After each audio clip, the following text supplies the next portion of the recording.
ರೇಣುಕಾಸ್ವಾಮಿ ಕೊಲೆ ಪ್ರಕರಣಕ್ಕೆ ಸಂಬಂಧಪಟ್ಟಂತೆ ನಟ ದರ್ಶನ್ ಪರಪ್ಪನ ಅಗ್ರಹಾರ ಸೇರಿದ್ದಾಗಿದೆ. ಬಟ್ ಅಭಿಮಾನಿಗಳು ಕಾಯ್ತಾ ಇದ್ದಿದ್ದು ಅವ್ರು ಯಾವಾಗ ಆಚೆ ಬರ್ತಾರೆ ಅಂತ. ಆದ್ರೆ ನಟ ದರ್ಶನ್ ಅವರಿಗೆ ಮನೆ ಊಟದ ಚಿಂತೆ ಪ್ರಾರಂಭ ಆಗಿದೆ. ನೇರವಾಗಿ ಹೈಕೋರ್ಟ್ಗೆ ಒಂದು ಅರ್ಜಿಯನ್ನ ಸಲ್ಲಿಕೆ ಮಾಡಿದ್ರು. ಮನೆ ಊಟ ಬೇಕು ಅಂತ. ಇಲ್ಲ ಹೈಕೋರ್ಟ್ ನಲ್ಲಿ ವಿಚಾರಣೆ ಆಗಲ್ಲ, ನೀವು ಮ್ಯಾಜಿಸ್ಟ್ರೇಟ್ ಕೋರ್ಟ್ಗೆ ಹೋಗಿ ಅಂತ. ಮೊದಲು ಅವ್ರು ಏನ್ ಮಾಡ್ಬೇಕಾಗಿತ್ತು, ಮ್ಯಾಜಿಸ್ಟ್ರೇಟ್ ಕೋರ್ಟ್ಗೆ ಒಂದು ಅರ್ಜಿ ಸಲ್ಲಿಕೆ ಮಾಡಬೇಕಾಗಿತ್ತು. ಇಲ್ಲೇನಾದ್ರೂ ಅವರ ಪರವಾಗಿ ತೀರ್ಪು ಬರದೇ ಇದ್ದಿದ್ರೆ ಹೈಕೋರ್ಟ್ ಮೆಟ್ಟಿಲೇರಬಹುದಿತ್ತು. ಆದ್ರೆ ಡೈರೆಕ್ಟ್ ಆಗಿ ಹೈಕೋರ್ಟ್ಗೆ ಹೋಗಿದ್ರು. ಬಟ್ ವಾಪಸ್ ಈಗ ಮ್ಯಾಜಿಸ್ಟ್ರೇಟ್ ಕೋರ್ಟ್ ನಲ್ಲಿ ಅರ್ಜಿ ವಿಚಾರಣೆ ಆಗುತ್ತೆ. ಇವತ್ತು ಅರ್ಜಿ ವಿಚಾರಣೆ, ಇವತ್ತೇ ಆದೇಶ ಬರುವ ಸಾಧ್ಯತೆ ಇದೆ. ಹಾಗಾಗಿ ಬಹಳ ಕುತೂಹಲ, ಕೋರ್ಟ್ ಯಾವ ರೀತಿ ನೋಡುತ್ತೆ ಈ ಕೇಸನ್ನ ಅಥವಾ ಈ ಅರ್ಜಿಯನ್ನ ಅನ್ನೋದನ್ನ ಕೂಡ ನಾವು ಗಮನಿಸಬೇಕಾಗುತ್ತೆ. ಅನಾರೋಗ್ಯದ ಸಮಸ್ಯೆ ವಿಚಾರವನ್ನ ಪ್ರಸ್ತಾಪ ಮಾಡಿದ್ದಾರೆ. ನನಗೆ ಫುಡ್ ಪಾಯ್ಸನ್ ಆಗ್ತಾ ಇದೆ, ಆರೋಗ್ಯದಲ್ಲಿ ಸಮಸ್ಯೆ ಆಗ್ತಾ ಇದೆ, ಹಾಗಾಗಿ ಮನೆ ಊಟ ಬೇಕು ಅಂತ ನಟ ದರ್ಶನ್ ಅವರ ಪರವಾಗಿರುವಂತಹ ವಕೀಲರು ಈ ವಿಚಾರವನ್ನ ಪ್ರಸ್ತಾಪ ಮಾಡಿದ್ದಾರೆ. ಹಾಗಾಗಿ ಇದನ್ನ ಯಾವ ರೀತಿ ಕನ್ಸಿಡರ್ ಮಾಡ್ತಾರೆ, ಯಾವ ರೀತಿ ಆದೇಶ ಬರುತ್ತೆ ಕಾದ್ ನೋಡ್ಬೇಕು. ಬಹಳ ಕುತೂಹಲ ಅಂತೂ ಇದೆ.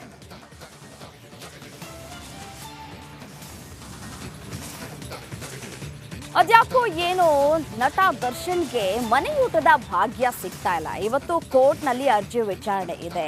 ಏನಾಗುತ್ತೆ ಅನ್ನೋದು ಇದೀಗ ಕುತೂಹಲವನ್ನ ಕೂಡ ಕೆಳಿಸ್ತಾ ಇದೆ. ಆ ಕುರಿತ ಒಂದು ರಿಪೋರ್ಟ್ ಇಲ್ಲಿದೆ.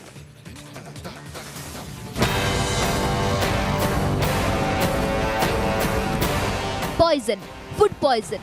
ಕೊಲೆ ಕೇಸ್ನಲ್ಲಿ ಜೈಲು ಪಾಲಾಗಿರೋ ದಾಸನಿಗೆ ಫುಡ್ ಪಾಯ್ಸನ್ ಆಗಿದೆ.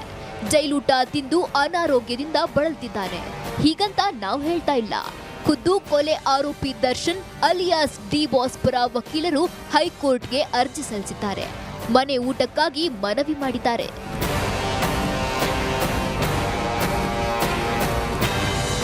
ಜೈಲಿನಲ್ಲಿ ನೀಡೋ ಊಟಕ್ಕೆ central food technological research institute 4 star ನೀಡಿದೆ.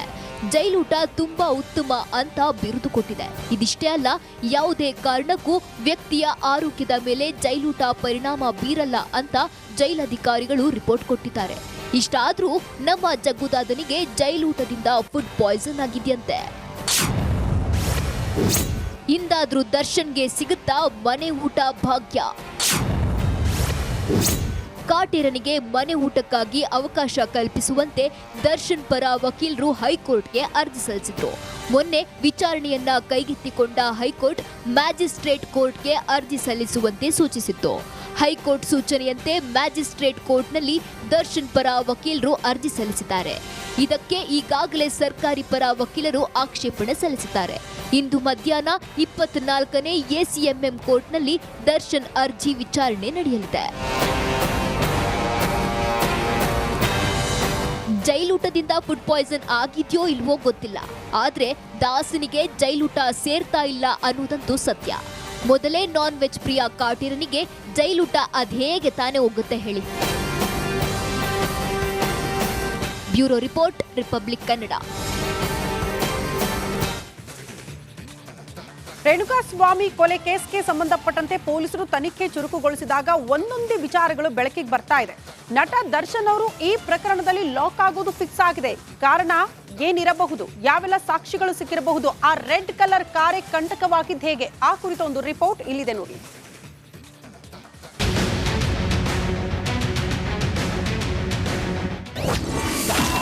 ದರ್ಶನ್ಗೆ ಕಂಟಕವಾದ ರೆಡ್ ಕಲರ್ ಕಾರು. ರಿಪಬ್ಲಿಕ್ ಕನ್ನಡದಲ್ಲಿ ಎಕ್ಸ್ಕ್ಲೂಸಿವ್ ಡೀಟೇಲ್ಸ್. ರೇಣುಕಾಸ್ವಾಮಿ ಕೊಲೆ ಕೇಸಲ್ಲಿ ಲಾಕ್ ಆಗಿರೋ ದರ್ಶನ್ ಸದ್ಯಕ್ಕೆ ಜೈಲಿಂದ ಹೊರಬರೋದು ಡೌಟ್ ಆಗಿದೆ. ಯಾಕಂದರೆ ಪ್ರಕರಣದ ತನಿಖೆಯಲ್ಲಿ ಒಂದೊಂದೇ ಸತ್ಯಗಳು ಹೊರಬರ್ತಿದ್ದು ಪೊಲೀಸರು ಹಲವು ಮಾಹಿತಿಗಳನ್ನು ಸಂಗ್ರಹಿಸಿದ್ದಾರೆ. ಇದು ಸಹಜವಾಗಿಯೇ ದರ್ಶನ್ಗೆ ತೊಂದರೆಯಾಗಲಿದೆ.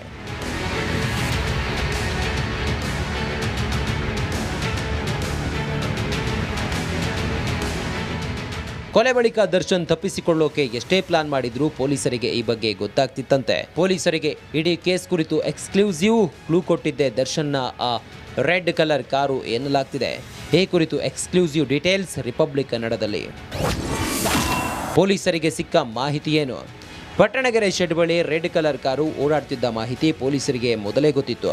ರೆಡ್ ಕಲರ್ ಜಾಡು ಹಿಡಿದು ಹೊರಟ ಪೊಲೀಸರಿಗೆ Pattanagere shed, red car, tower dump ಮಾಹಿತಿ ಲಭ್ಯವಾಗಿದೆ. ರೇಣುಕಾಸ್ವಾಮಿ ಕೊಲೆ ಬಳಿಕ ಜೂನ್ 10ರಂದು ಕೊಲೆ ಆರೋಪಿಗಳು ಸರೆಂಡರ್ ಆಗಿದ್ರು. ಅದಕ್ಕೂ ಮೊದಲೇ ಕಾಕಿಗೆ ಸಿಕ್ಕಿತ್ತಂತೆ ಕೊಲೆ ಕ್ಲೂ. ಕೇಸ್ ದಾಖಲಾದ ಬೆನ್ನಲ್ಲೇ ಬೆನ್ನಟ್ಟಿದ ಪೊಲೀಸರು ಶವ ಎಸೆದ ಜಾಗವನ್ನು ಅಬ್ಸರ್ವ್ ಮಾಡಿದ್ರು. ಸಿಸಿಟಿವಿ ದೃಶ್ಯ ನೋಡಿದಾಗ ರೆಡ್ ಕಲರ್ ಕಾರು ಪತ್ತೆಯಾಗಿದೆ. ಕಾರು ಫಾಲೋ ಮಾಡಿದಾಗ ಕನೆಕ್ಟ್ ಆಗಿದ್ದು ಪಟ್ಟಣಗೆರೆ ಶೆಡ್. ವಿನಯ್ ಬಂಧನಕ್ಕೆ ಸಜ್ಜಾಗಿದ್ದಾಗ ಮೂವರು ಸರೆಂಡರ್. ಕಾರ್ತಿಕ್, ರಾಘವೇಂದ್ರ, ನಿಖಿಲ್ ಕೂಡ ಸರೆಂಡರ್ ಆಗಿದ್ರು. ಮೂವರಿಂದ ವಿನಯ್ ಬಗ್ಗೆ ಬಾಯ್ಬಿಡಿಸಿದಾಗ ಕೊಲೆ ಕೇಸ್ ಬೆಳಕಿಗೆ ಬಂದಿದೆ.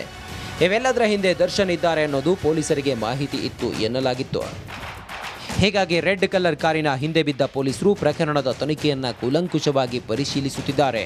ಹೀಗಾಗಿ ದರ್ಶನ್ಗೆ ಸದ್ಯಕ್ಕೆ ಜೈಲೇ ಗತಿ ಎನ್ನಲಾಗ್ತಿದೆ. Bureau report, republic Kannada.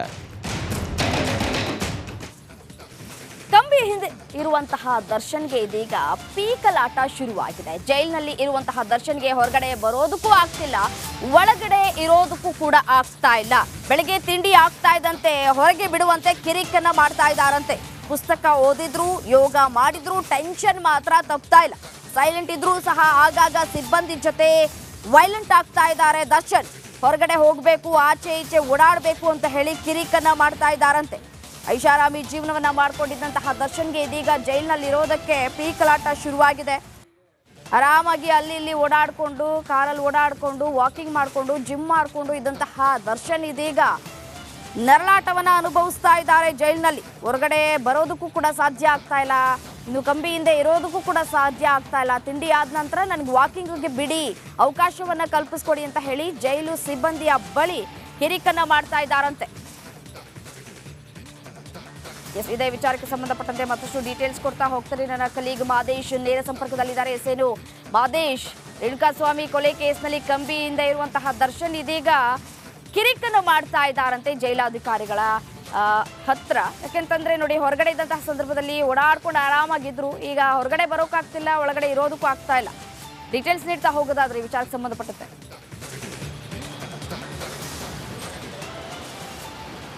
ರಮ್ಯ, ಈಗಾಗಲೇ ರೇಣುಕಾಸ್ವಾಮಿ ಕೊಲೆ ಪ್ರಕರಣಕ್ಕೆ ಸಂಬಂಧಪಟ್ಟಂತೆ ದರ್ಶನ್, ಪವಿತ್ರ ಗೌಡ ಸೇರಿ ಎಲ್ಲ ಆರೋಪಿಗಳು ಕೂಡ ಅಂದರೆ 17 ಆರೋಪಿಗಳು ಕೂಡ ಕಳೆದ 1 ತಿಂಗಳಿಂದಲೂ ಕೂಡ ಜೈಲಿನಲ್ಲಿದ್ದಾರೆ. ಅದರಲ್ಲೂ ಕೂಡ ವಿಶೇಷವಾಗಿ ದರ್ಶನ್ ವಿಚಾರದಲ್ಲಿ ಸಾಕಷ್ಟು ಸುದ್ದಿಗಳು ಹೊರಗಡೆ ಬರ್ತಾ ಇದೆ. ಒಳಗಡೆ ಆತನ ವರ್ತನೆ ಆಗಿರ್ಬೋದು, ಯಾವ ರೀತಿ ಇರ್ತಾರೆ, ಈಗಲೇ ಆತನ ಮೀಟ್ ಮಾಡೋದಕ್ಕೆ ಆತನ ಫ್ಯಾಮಿಲೀಸ್ ಆಗಿರ್ಬೋದು, ಮತ್ತು ಫ್ರೆಂಡ್ಸ್ ಮತ್ತು ಚಿತ್ರರಂಗದ ಒಂದಷ್ಟು ವ್ಯಕ್ತಿಗಳು ಕೂಡ ಹೋಗಿ ಮೀಟ್ ಮಾಡುವಂಥ ಕೆಲಸನ ಮಾಡ್ತಿದ್ದಾರೆ, ಜೊತೆಗೆ ಧೈರ್ಯ ತುಂಬುವಂಥ ಕೆಲಸನ ಮಾಡ್ತಿದ್ದಾರೆ. ಸ್ಟಾರ್ಟಿಂಗ್ ಹೋದಂಥ ಸಂದರ್ಭದಲ್ಲಿ 1-2 ವಾರಗಳ ಕಾಲ ದರ್ಶನ್ ಅಲ್ಲಿನ ಸಿಬ್ಬಂದಿಯ ಜೊತೆ ಕಿರಿಕ್ ಮಾಡ್ತಿದ್ರು ಅನ್ನೋಂಥ ವಿಚಾರ ಹೊರಗಡೆ ಬಿದ್ದಿತ್ತು. ಯಾಕಂದರೆ ಆತ ಹೊರಗಡೆ ಇದ್ದಂಥ ಸಂದರ್ಭದಲ್ಲಿ ಪ್ರತಿದಿನವೂ ಕೂಡ ಜಿಮ್ ಮಾಡೋದಾಗಿರ್ಬೋದು, ಡಯಟ್ ಮಾಡೋದಾಗಿರ್ಬೋದು, ಜೊತೆಗೆ ಬೇರೆ ಬೇರೆ ರೀತಿಯಾದಂಥ ಆ್ಯಕ್ಟಿವಿಟೀಸ್ಗಳಲ್ಲಿ ಭಾಗಿಯಾಗ್ತಿದ್ರು. ಜೊತೆಗೆ ಸಿನಿಮಾ, ಶೂಟಿಂಗ್, ಪಾರ್ಟಿ, ಪಬ್ ಈ ರೀತಿಯಾದಂತಹ ಒಂದಷ್ಟು ಪ್ರಪಂಚವನ್ನು ನೋಡಿದಂಥ ದರ್ಶನ್ ಏಕಾಏಕಿ ಈ ರೀತಿಯಾಗಿ ಜೈಲುವಾಸವನ್ನು ಅನುಭವಿಸಿದ್ದಾರೆ. ಅಂದರೆ 4 ಗೋಡೆಗಳ ಮಧ್ಯೆ ಏನೂ ಇಲ್ದಂಗೆ ಅಲ್ಲಿ ಕಳೆಯುವಂಥ ಕಾಲ ಈಗ ಸದ್ಯಕ್ಕೆ ದರ್ಶನ್ಗೆ ಪ್ರತಿ ಕ್ಷಣವೂ ಕೂಡ ಕಂಟಕವಾಗಿ ಕಾಡ್ತಿದೆ. ಯಾಕಂದರೆ ಹೊರಗಡೆ ಇದ್ದಂಥ ಪ್ರಪಂಚವೇ ಬೇರೆ, ಅಲ್ಲಿದ್ದಂಥ 4 ಗೋಡೆಗಳ ಮಧ್ಯೆ ಇರುವಂಥ ವಿಚಾರ ಸಾಕಷ್ಟು ಅವರಿಗೆ ಟೆನ್ಷನ್ನ ತಂದುಕೊಡ್ತಿದೆ. ಮೊದಲೇ ಈಗ ಒಬ್ಬ ದೊಡ್ಡ ಸ್ಟಾರ್ ಆಗಿದ್ದಂಥವ್ರು ಈಗ ಕೊಲೆ ಆರೋಪದ ಮೇಲೆ ಒಳಗಡೆ ಹೋಗಿದ್ದಾರೆ, ಅದು ಒಂದು ಕಡೆ. ಆದರೆ ಮತ್ತೊಂದು ಕಡೆ ಅಲ್ಲಿರುವಂಥ ಪರಿಸ್ಥಿತಿ ಆತನಿಗೆ ಸೆಟ್ ಆಗ್ತಿಲ್ಲ. ಒಂದು ಕಡೆ ಆರೋಗ್ಯದ ಸಮಸ್ಯೆ ಅಂತ ಹೇಳ್ತಿದ್ದಾರೆ, ಜೊತೆಗೆ ಅಲ್ಲಿನ ಊಟ ಸರಿಯಾಗಿ ಆಗ್ತಿಲ್ಲ, ಜೊತೆಗೆ ಆತನ ಆ್ಯಕ್ಟಿವಿಟೀಸ್ಗಳು ಕಂಪ್ಲೀಟಾಗಿ ಕಮ್ಮಿ ಆಗಿದೆ. ಯಾಕಂದರೆ ಜಿಮ್ ಆಗಿರ್ಬೋದು, ಓಡಾಟ ಆಗಿರ್ಬೋದು, ಇದ್ಯಾವುದಕ್ಕೂ ಕೂಡ ಜೈಲಿನಲ್ಲಿ ಅವಕಾಶ ಇದಿಲ್ಲ. ಅದಕ್ಕೆ ಆದಂಥ ವ್ಯಾಯಾಮದ ಸಮಯ ಆಗಿರ್ಬೋದು, ಊಟದ ಸಮಯ ಆಗಿರ್ಬೋದು, ಸ್ಟ್ರಿಕ್ಟಾಗಿ ಅಲ್ಲಿ ಪ್ರೋಟೋಕಾಲನ್ನು ಫಾಲೋ ಮಾಡಿಸುವಂಥ ಕೆಲಸವನ್ನು ಜೈಲಾಧಿಕಾರಿಗಳು ಮಾಡಬೇಕಾಗುತ್ತೆ. ಆದರೆ ದರ್ಶನ್ ತಮಗೆ ಬೇಕಾದಾಗೆಲ್ಲ ವಾಕಿಂಗ್ ಮಾಡಬೇಕು, ಜಿಮ್ ಮಾಡಬೇಕು, ಅದು ಮಾಡಬೇಕು, ಇದು ಮಾಡಬೇಕಂತೇಳಿ ಅಲ್ಲಿನ ಸಿಬ್ಬಂದಿಯ ಜೊತೆ ಕಿರಿಕ್ ತೆಗ್ತಿದ್ದಾರೆ ಅನ್ನೋಂಥ ಒಂದಷ್ಟು ಮಾಹಿತಿಗಳು ಕೂಡ ಲಭ್ಯ ಆಗ್ತಿದೆ. ಮತ್ತೊಂದು ಕಡೆ ಅವರಿಗೆ ಮನೆ ಊಟದ ವಿಚಾರವಾಗಿಯೂ ಕೂಡ ಈಗಾಗಲೇ ಕೋರ್ಟ್ಗೆ ಅರ್ಜಿ ಸಲ್ಲಿಸಿದ್ದು, ಇವತ್ತು ಕೋರ್ಟ್ನಲ್ಲಿ ವಿಚಾರಣೆ ನಡೆಯುತ್ತೆ. ವಿಚಾರಣೆ ನಂತರ ದರ್ಶನ್ಗೆ ಮನೆ ಊಟ ಆಗುತ್ತಾ ಮತ್ತೆ ಜೈಲೂಟವೇ ಫಿಕ್ಸ್ ಆಗುತ್ತಾ ಅನ್ನೋದನ್ನ ಕಾದು ನೋಡಬೇಕಿದೆ. ರಮ್ಯಾ, ರೈಟ್, ಧನ್ಯವಾದ ತಮ್ಮ ಮಾಹಿತಿಗೆ ಮಾದೇಶ್.